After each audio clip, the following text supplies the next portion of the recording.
Et je voudrais saluer ici l'initiative nigérienne, qui est une initiative essentielle dans le cadre de la lutte antiterroriste. Car quand ils n'ont plus leur base militaire, quand ils n'ont plus leur compagnie de mercenaires, par où vont passer les néocolonialistes et les impérialistes pour infiltrer le corps social? Bien souvent, ils vont essayer de passer par les associations. Ils vont essayer de passer par les ONG.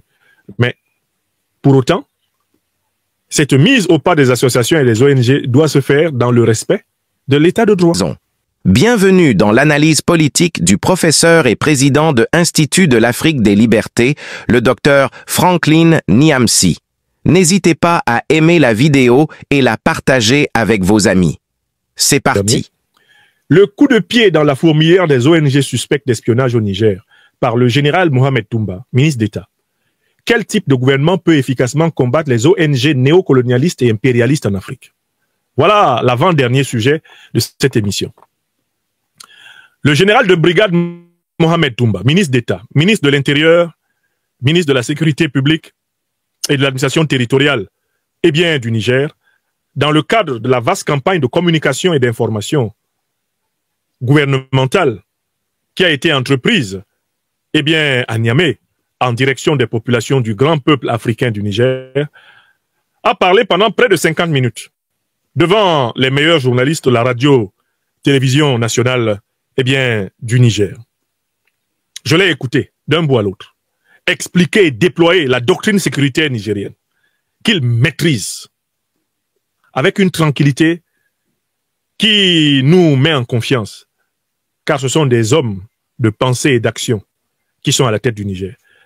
Souvenez-vous du régal qui nous a été offert quelques jours plus tôt, lorsque le général de corps d'armée, Salif Oumoudi, ministre d'État, ministre de la Défense, nous a déployé la doctrine géotactique, la doctrine géostratégique et géopolitique du Niger.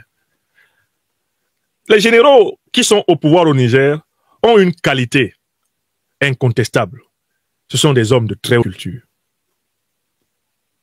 Parce que quand c'est le président Abdourahmane Tiani lui-même qui vous prend pour vous décrire l'histoire des chefferies, des sultanats et des empires de son pays et d'Afrique sahélienne en particulier, vous êtes étonné, vous vous demandez à quel moment cet homme a eu le temps d'apprendre aussi précisément l'histoire de notre continent. Lui, qui très tôt a été versé dans le métier des armes et dans une carrière de militaire de terrain. Oui, on est très heureux franchement, quand on écoute les officiers du CNSP là, ces officiers là sont des universités incarnées. C'est très agréable. Donc le général Mohamed Toumba s'est assis devant les journalistes et il leur a déployé il leur a déployé la doctrine sécuritaire du Niger, tranquillement. Mais il y a un point qui a retenu mon attention. Et c'est de ce point que je veux vous parler. Il y a un point particulier qui a vraiment retenu mon attention. C'est quand il s'est mis à parler de la situation des ONG, organisations non gouvernementales, les associations d'origine étrangère dans son pays.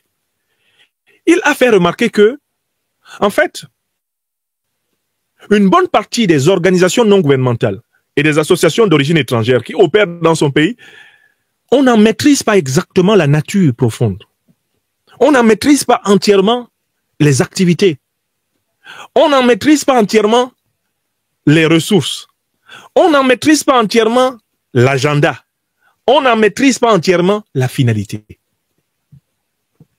Cela m'a beaucoup intéressé parce que dans une analyse précédente, j'avais souligné le fait qu'il ne fallait pas simplement appeler au retrait des troupes néocolonialistes, des troupes impérialistes étrangères du sol africain.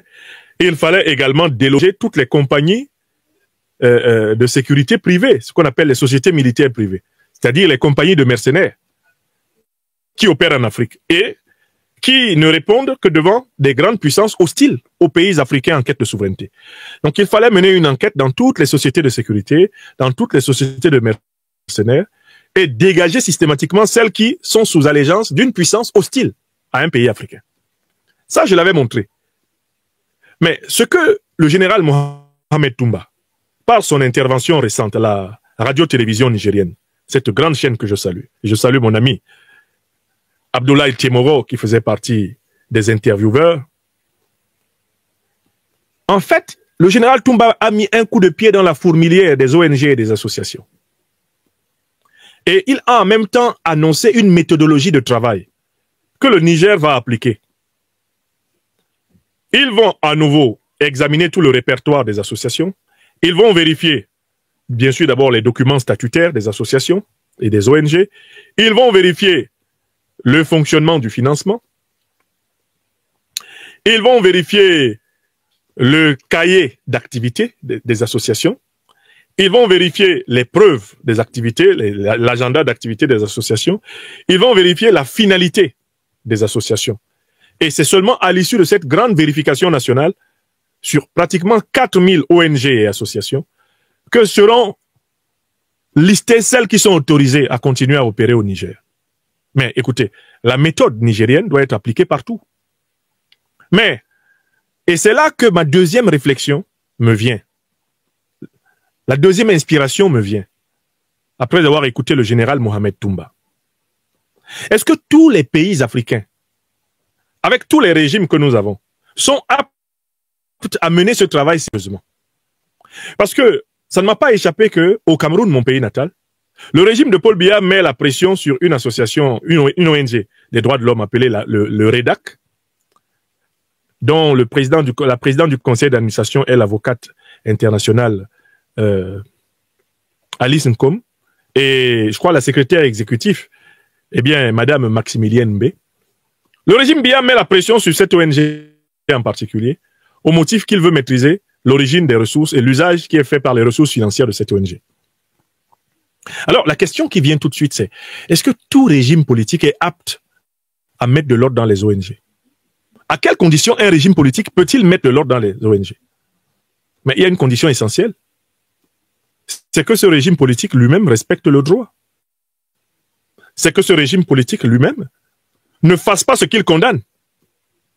C'est que ce régime politique lui-même ne soit pas de mèche avec des ONG comparables à celles qu'il traque pour des motifs qu'il allègue. Parce qu'en fait, pour demander aux gens de respecter une loi, il faut la respecter soi-même. Au Niger, avec la révolution du CNSP, qui est venue couronner la révolution populaire nigérienne, le 26 juillet 2023, l'État est en train de monter en transparence. L'État est en train d'améliorer sa gouvernance. L'État est en train d'améliorer sa gestion. Le président Tiani fait tout pour que ses ministres rendent compte du moindre détail, qu'ils rendent compte de ce qu'ils font au nom du peuple nigérien et avec l'argent public nigérien. C'est dans ces conditions que le gouvernement du Niger est en légitimité morale, mais d'exiger la même chose des ONG et des associations. Mais au Cameroun, on a un État et un gouvernement corrompus jusqu'à la moelle. Je dis bien corrompus jusqu'à la moelle. Et ce sont eux qui veulent traquer les associations pour leur demander d'être transparentes et exemplaires. Mais écoutez, comment le diable peut-il demander aux gens d'être des anges? C'est ça la question qui se pose. Comment le diable peut-il demander aux hommes d'être des anges? Voilà la question telle qu'elle se pose aujourd'hui. Voilà. Comment le diable peut-il demander aux hommes d'être des anges? Le régime Biya est un régime corrompu. C'est un régime qui a financé plusieurs ONG corruptrices, plusieurs ONG criminelles et pourries. C'est un régime qui a pris l'argent public camerounais et qui l'a souvent partagé à des associations loufoques. Sans difficulté et sans rendre compte à qui que ce soit. C'est un régime qui a proclamé que les ressources du pétrole étaient une affaire entre le directeur général de la Société nationale des hydrocarbures et le président de la République. Le pétrole de tous les Camerounais.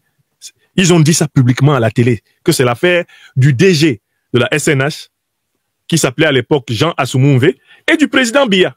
Ils ont dit ça.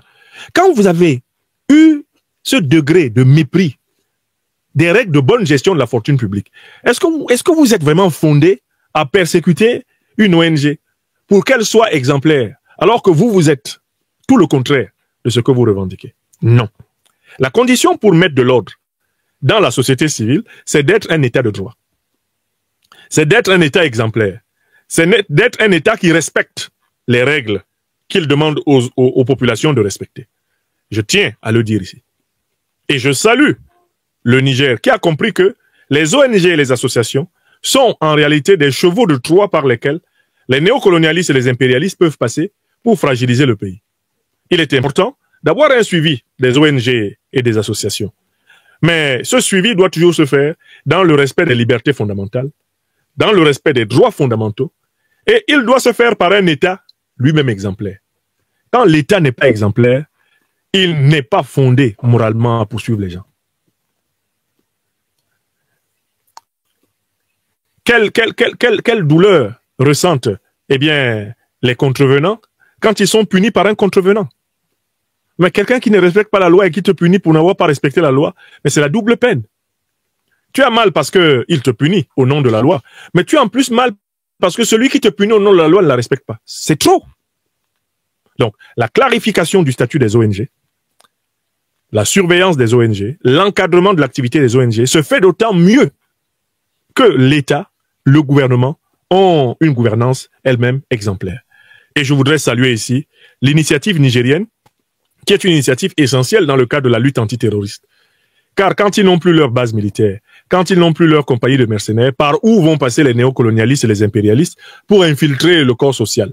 Bien souvent, ils vont essayer de passer par les associations. Ils vont essayer de passer par les ONG.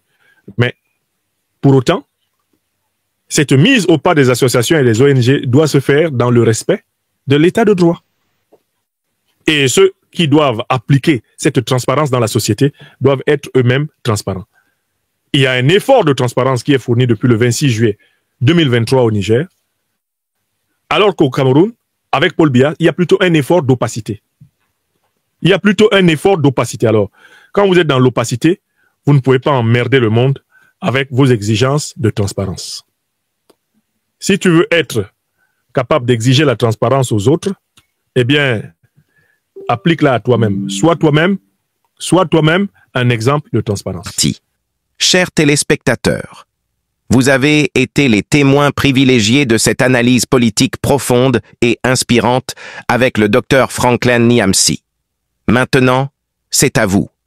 Réagissez en commentaire, partagez vos réflexions et vos idées. Si cette vidéo vous a éclairé, n'hésitez pas à l'aimer et à la partager avec vos amis.